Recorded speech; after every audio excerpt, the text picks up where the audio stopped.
The air surrounding us is very essential for our survival. The air which we breathe in is rich in oxygen gas, and the air that we breathe out is rich in carbon dioxide gas. But this oxygen and carbon dioxide combined together forms only 21% of the atmosphere. So, what about the rest of the atmosphere? Which gas occupies the major fraction of the atmosphere? Let's find out. In the atmosphere, many different gases are present. Nitrogen accounts for the major fraction of the atmosphere. Nitrogen constitutes 78% of the atmosphere by volume, followed by oxygen, which accounts for approximately 20.9%. And the rest 1% is composed of carbon dioxide, inert gases, and other gases like water vapor. So, let us learn the history of how nitrogen gas was first discovered. In the early 16th century, a scientist called Daniel Rutherford discovered a gas which did not support life, nor did it support combustion. He named this gas as mephitic air. Now, to distinguish this mephitic air from another non-combustible gas, that is carbon dioxide, he conducted an experiment. In his experiment, he took a mouse and placed it inside a jar and closed the lid. The mouse used up all the oxygen and eventually died. When a burning candle was placed inside the jar, it also got extinguished. Now, a burning phosphorus was placed inside. It also used up the remaining oxygen and got lit off. So the gases present inside the jar now consisted of non-combustible gases. This gas was passed through a solution which contained carbon dioxide absorbing substance. So the gas that reached the second jar now consisted of the pure nitrogen, or the so-called mephitic air. Rutherford observed that this mephitic air did not support the life of the mouse and also did not support the burning of the candle. Thus, mephitic air or nitrogen was thus an inert gas.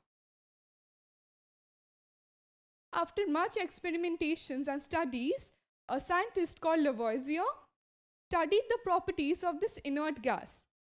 He named this gas as azote, which meant lifeless.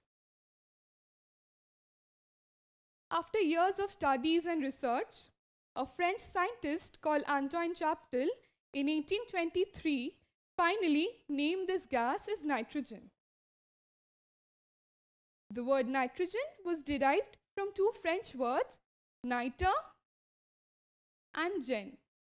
Now, nitre meant potassium nitrate, or commonly called saltpeter, and gen meant to develop from.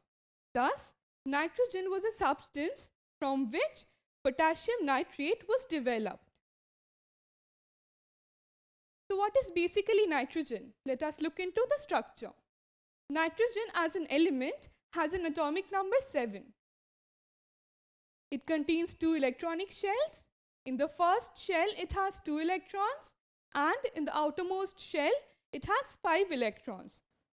So it needs 3 more electrons to attain the nearest stable inert gas configuration.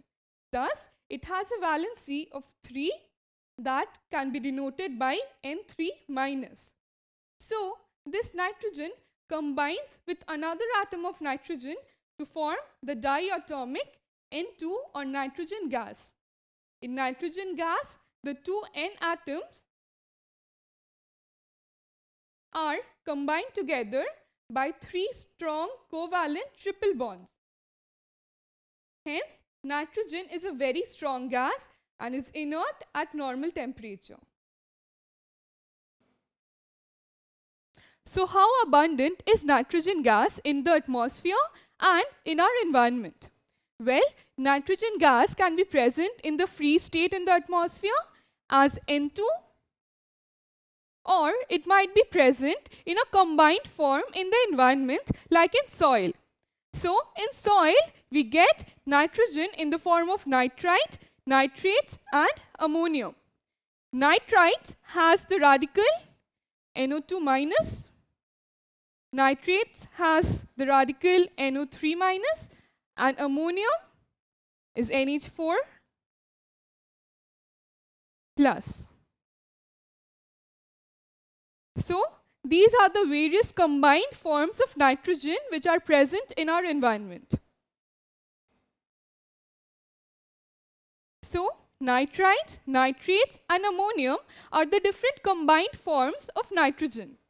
Well, nitrogen is also an important constituent of organic and inorganic compounds such as proteins, nucleic acids, which are present in all living organisms, and also chlorophyll. You know, chlorophyll is present in green plants and help the green plants to prepare food. So nitrogen is present in all the living organisms, be it animal, humans or plants.